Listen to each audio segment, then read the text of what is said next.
Creating curved paths takes a little bit of practice, but let's go ahead and zoom in to see how they work.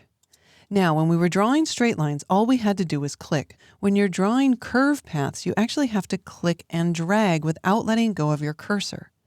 So for example, if I click on the first black square and drag up, I'm actually setting the direction for the way that I want the path to go.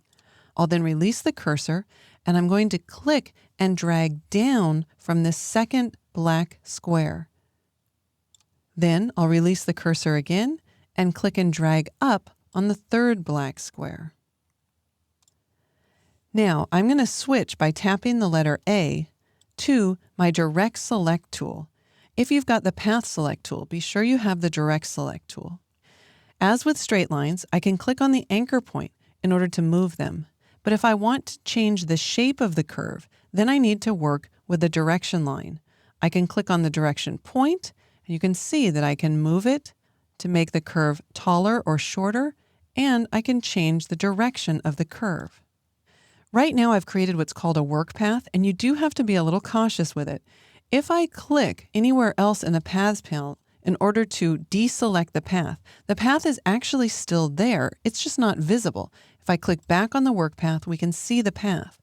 But if I click down in this area, it's going to be hidden. But more than that, if I grab the pen tool and I start dragging another path, you can see that my initial work path has actually been deleted. So you want to make sure that you get in the habit of saving the paths if you're creating multiple paths. All right, to delete this, I'll tap the delete key.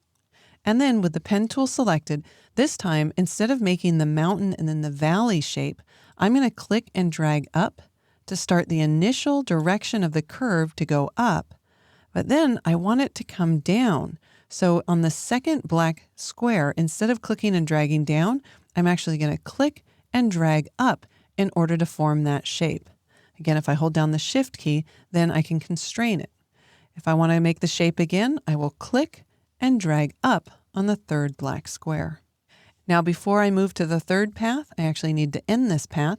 I'm going to hold down the Command key or the Control key on Windows, and you can see that that automatically toggles me to either the Direct Select or the Path Selection tool. Then I just need to click in my image area. Now I'll click and drag up on this square, and then click and drag down here.